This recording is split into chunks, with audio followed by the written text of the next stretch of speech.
The Australian white ibis, Thresciornis molluca, or, more colloquially known as, the bin chicken, the tip turkey, or the rubbish raptor, is a native Australian wading bird whose distribution has recently shifted from natural wetlands towards urban habitats. Historically, the ibis was found in large populations throughout inland Australia and was rarely found in urban areas.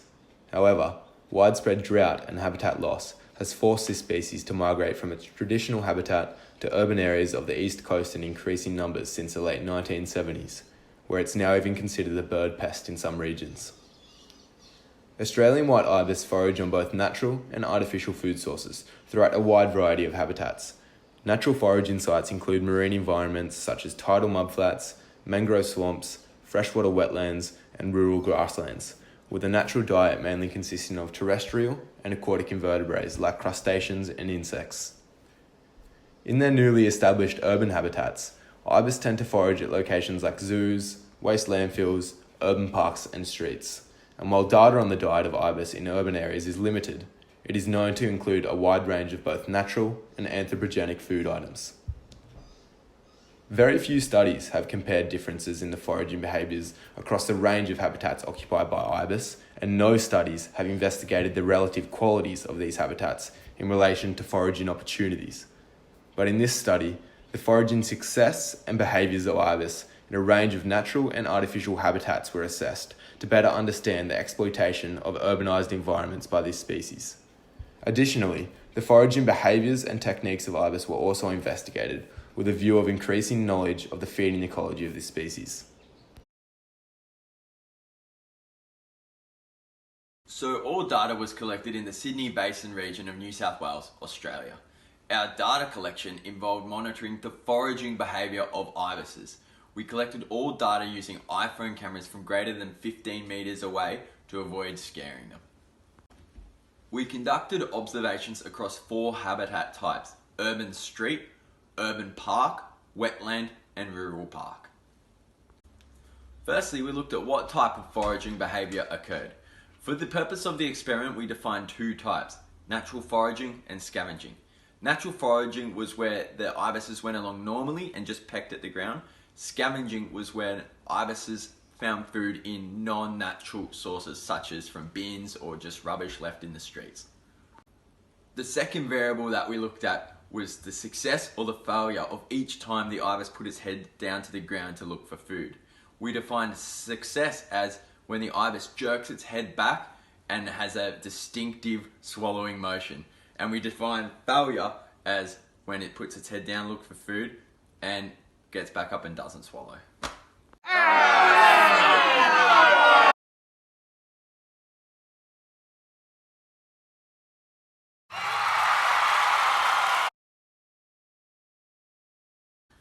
The data was then compiled into various graphs and tables that were to be used in the report.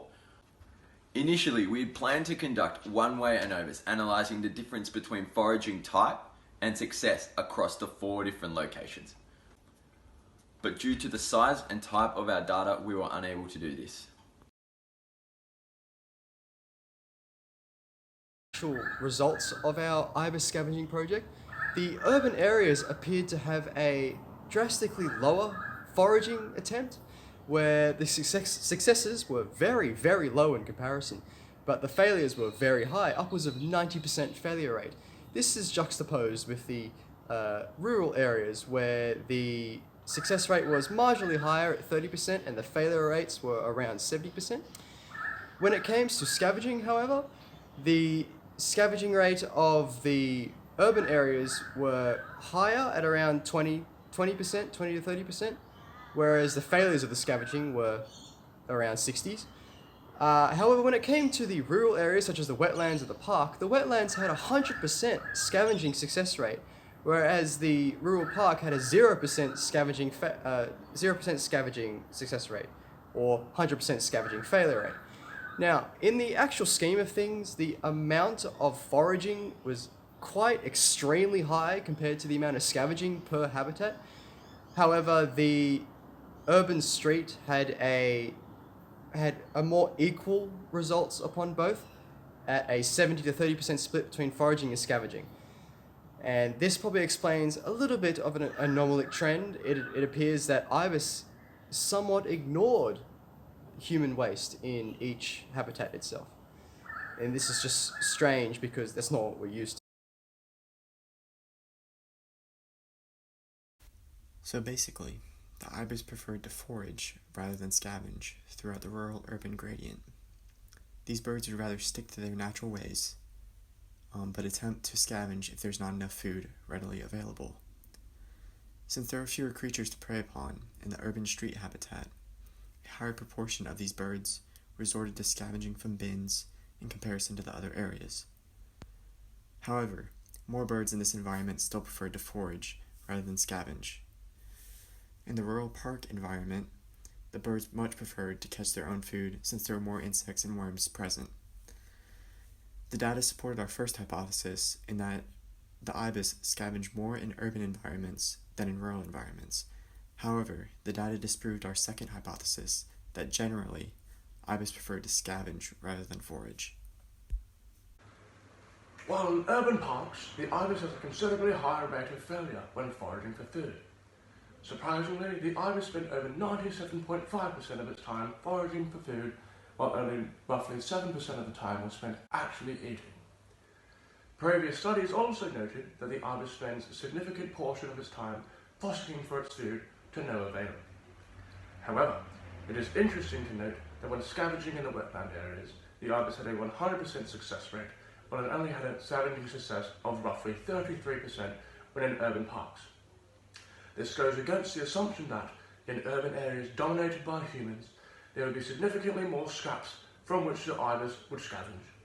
Instead, the ibis spent more time scavenging for food in a wetland than it did scavenging in the urban park. There was also variation in the foraging success of the ibis when studying its behaviour in the wetland areas compared to the urban park.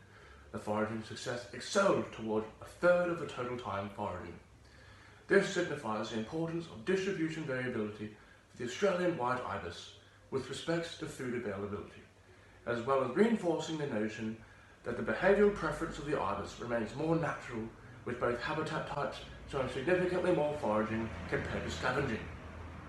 In the presence of grassy areas, the ibis would rather forage for its natural diet, showing little affiliation with urban food sources such as bins.